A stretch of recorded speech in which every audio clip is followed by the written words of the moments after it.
Hello, my friends. Pearlo Wisdom here. And today from R&J Media. And today we're going to be talking about our preseason predictions and preview of each team. We already did the San Jose Sharks.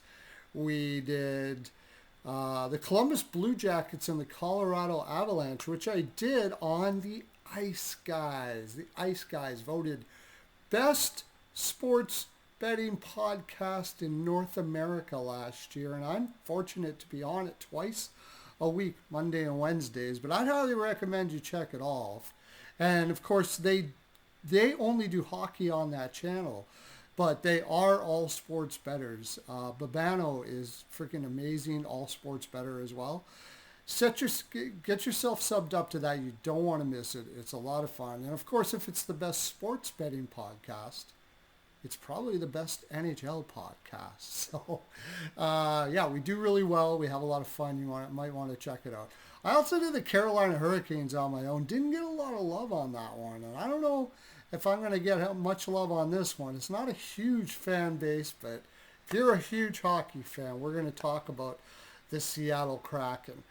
And we're going to look at the roster, the players, what direction they may be going this year. As far as standings are concerned, and just overall direction.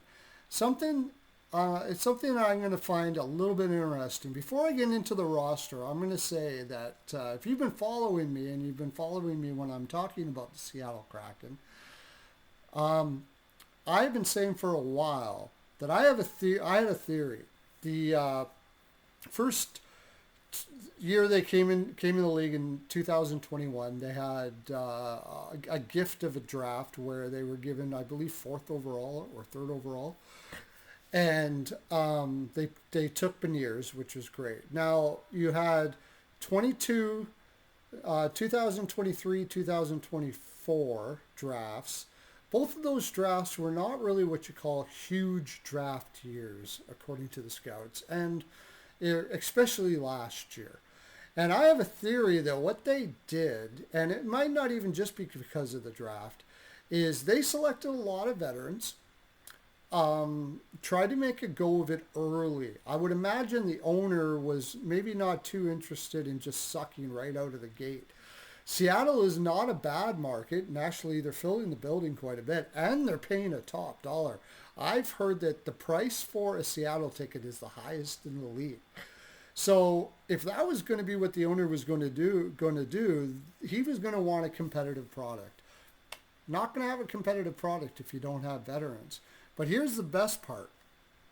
You have 2 years of kind of a weaker draft.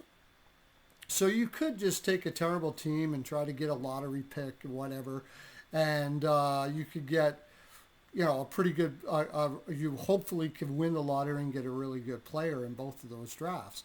But in neither draft was there really a generational player that you could get. So, and they weren't all that deep. So if you didn't win the lottery, you end up getting guys that were kind of iffy whether they were going to be great or not.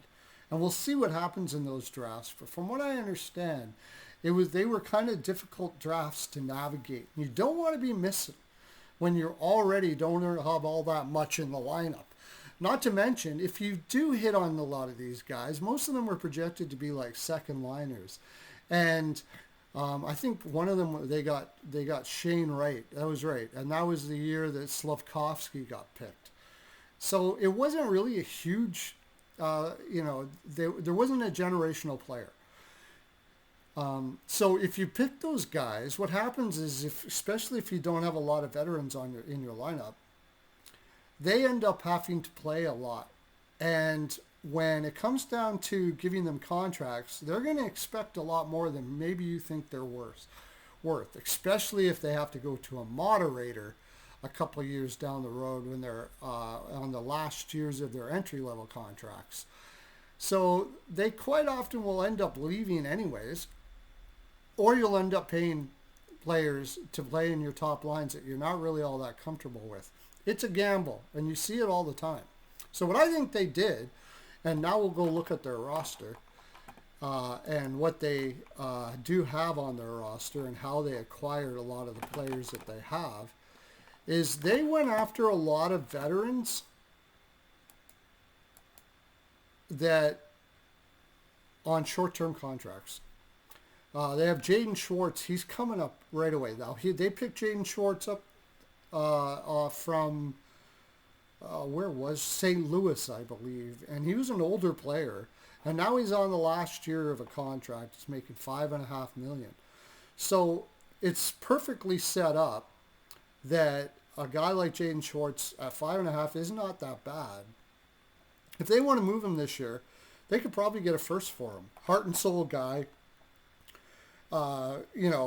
Pretty good defensively. He's one of those guys that can play in anyone's middle six, and you really just love his heart.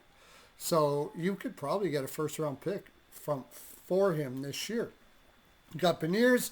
They picked up Kako from the Rangers. Beniers is, of course, they picked. He is going to be probably your second liner, maybe even your third down the road. Excellent defensive player, not really super high offensive upside, but you need guys like that. He's like a Foligno, except he plays center. And Folignos are very good defensive players, very strong character guys you need on your team. You gotta love them. But you see what I mean? He's not a generational player. Then, so they went out and got Capo Caco. Didn't really spend all that much to get him either. I think it was like a second-round pick. But he's young. He's a good two-way guy. He's got a lot of upside. So he's a guy that you could see on their team for quite a while. I doubt they use him for picks. Now, Jared McCann, who they got, I believe, from Toronto in the expansion draft, he's got one more year at $5 million now. He has a lot of value come the trade deadline.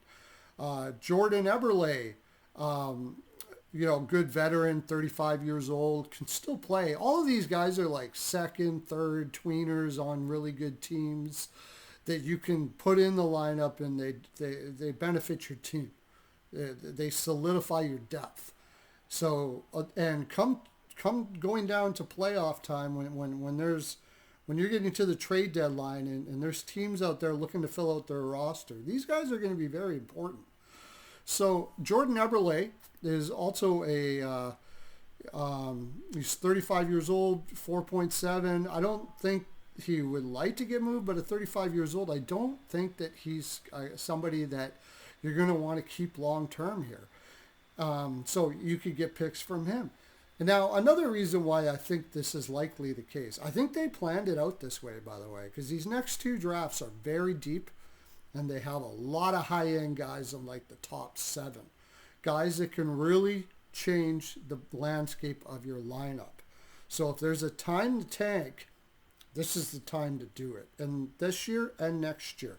Not to mention, they have generational players available at number 1. So if they happen to win the lottery or they get DuPont or McKenna, you're even in better spot. So Mason Marchment, they picked up for a third. He's 30 years old. At the deadline, he is going to be very valuable. And what I like about that contract is it's an average of 4.5, but this year it's 5.5. I have a feeling that even Mason Marchment knows there's a good chance he could be traded at the deadline because this is a front-heavy contract. Now, why would Mason Marchment want a front-heavy contract with Seattle? Because they have a very low, in fact, I think no tax state. So he can make a lot of money in his first year while he's playing for this team.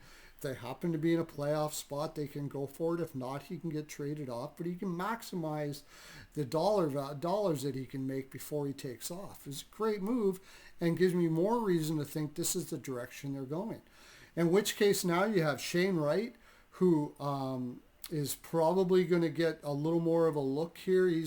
Looks like he could end up being a good second line guy. He's got to work on his defense. For a guy who came in as possibly being like a good two-way high-end first or second liner, he really hasn't progressed that way. But he's only 21 years old. Lots of time to work that out. Still a really good player. And then Eli Tolvanen, another guy. He's only 26. They could keep him.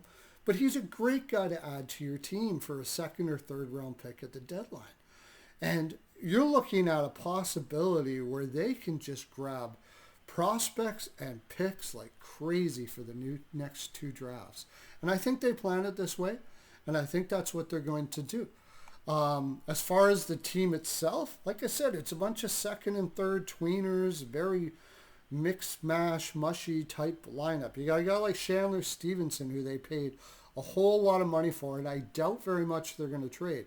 What I've heard about Chandler Stevenson, it's more than what he does on the ice, which is pretty mediocre. It's okay. It's like the rest of their lineup. It's just okay. It's not bad. But he is an absolutely fantastic motivator in the room. And I know that sounds silly, but sometimes there are some players that just are very smart psychologically with players and know how to get the best of them and know how to speak to guys to lift them up and get the best out of their team. And apparently this guy is like amazing at that. Possibly a coach in the future or something like that.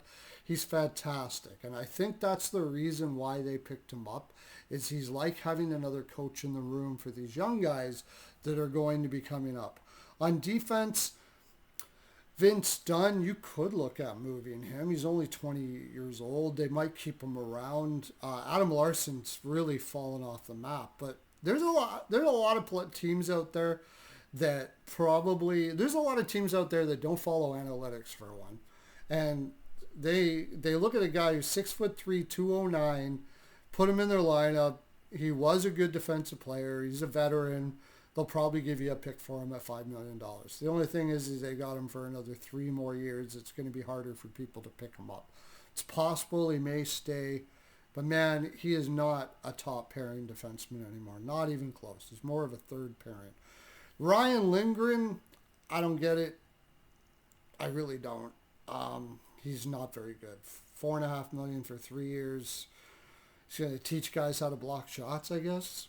I mean, this guy plays out of position constantly all the time. He doesn't really do much. He's very erratic. He looks like it on the ice. People love him because he's got a lot of energy, and he has to because he plays out of position a lot. So he ends up having to flop all over in the defensive zone. And to the eye test, people love it. You know, he makes a big block and stuff like that. He looks heroic. But honestly, he never learned how to compact his game. Maybe they figured they're going to teach him. I don't know. 27 years old. Didn't really get that pickup unless they plan on moving him too. Like, they could move just about everybody in this lineup, to tell you the honest truth. Brandon Montour, 31 years old. Looks like they picked him up for a long term. I didn't really understand this either, but you know what? He's got trade value. He's not bad defensively for a second liner. He's very good offensively. He's got a lot of offensive skills. He can drive a line, not too bad. For teams that are looking for puck-moving guys, like say the Toronto Maple Leafs or somebody like that, you never know. You could put even though he's paid up until he's 36, 37, you might be able to get a haul for him at $7 million a year. So again, I think this was all part of the plan. Jamie Alexiak, for sure, you'd be able to get a first for him. My gosh, one of I think the best evaluator talent teams, the Florida Panthers, paid Sherratt first and a second for Sherratt, who is, I don't know what the heck they were thinking there. But if you're big and you look like you can play defense at the deadline, you'll usually get a first.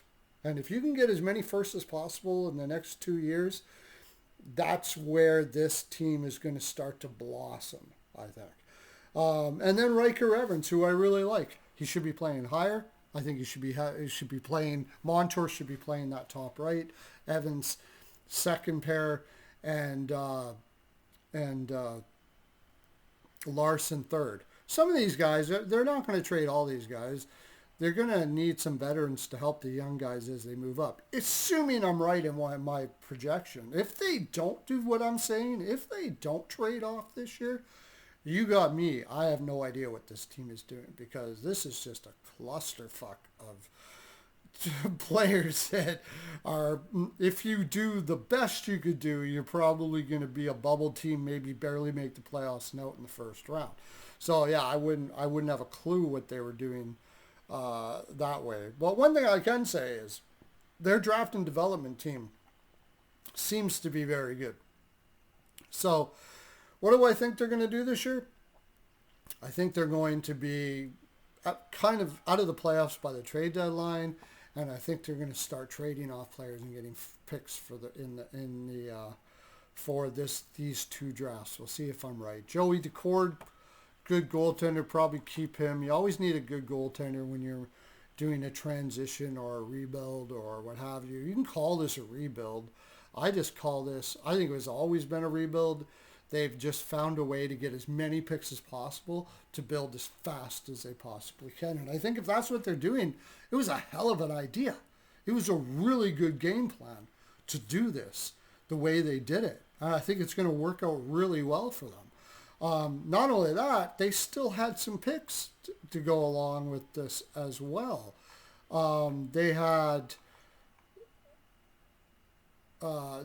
Berkeley Catton, who is likely going to be probably plays in the AHL next year. Smaller guy, but freaking unbelievably skilled. Work engine, like he's got an engine that never stops. Great little player. Is probably going to be playing in the second line. Can play all three forward positions too, which is really good. And is very intelligent defensively from what I understand. Jake O'Brien, I love that pick. Another guy is like a Sam Bennett type guy. I don't know if his offense is going to translate. But these are guys that can start moving in right away as they take these other draft picks. Keep some of the veterans, and you've still got a competitive team as you build. Lukas Dragicevic had a fantastic year last year for the Prince Albert Raiders, 70 points in 66 games.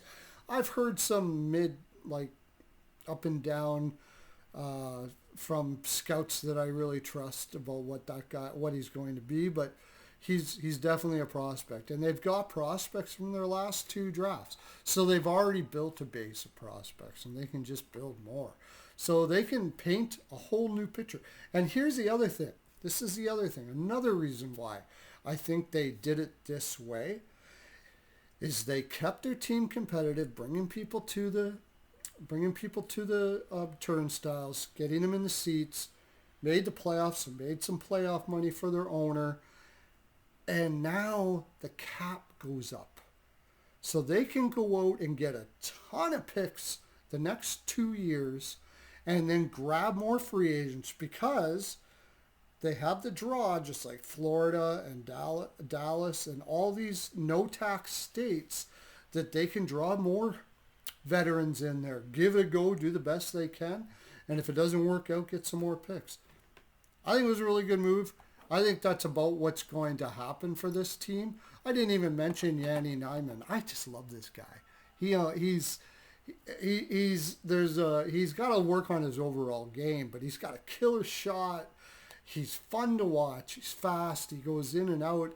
He looks like a guy that if he can compact his game all together and really become a full player, I think there's a lot of opportunity. This guy could be a 25 goal scorer or more in the league. So you got Yanni Nyman too. As it stands, I think this team struggles this year. There's two reasons for it. First of all, it's a deep team, but it's a deep team full of very mid players, and I also think that it's going to get into the minds of the players what's going on here. The rumors will start happening. It just leaks now with this NHL the way it is today that. Agents talk, scouts talk. You're going to have a lot of stuff on social media about players being available. And I think it's going to start clicking in their head fairly early that there's going to be a trade-off and this was the plan. And then it's hard to get motivated to play games that way. They got a new coach this year who I actually really like. And I think he found a good spot for himself. What was his name again? Blaine Lambert. I think he got a bad rap on the island. But here, I think he knows what's going down, and he's got some opportunity to show what he can do. I saw in the island, I saw him putting some pretty good structure together there.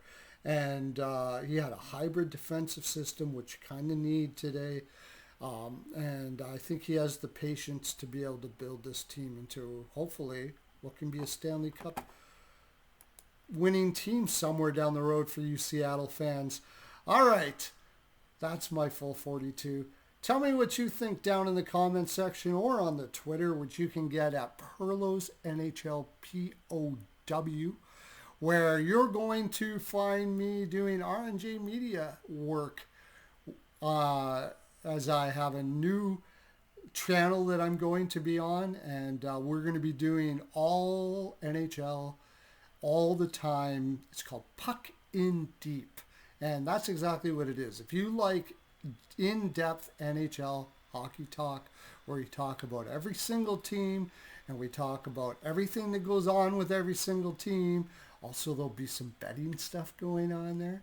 You're going to be able to pick up my picks on as well, because we're going to be doing some social media stuff, or you can purchase my picks where I absolutely crushed again last year. Like I said, I'm on a betting site where we were voted best betting site in North America last year. So should probably able to make you a little bit of money. Have a great day, everybody. Catch ya at the rink. K.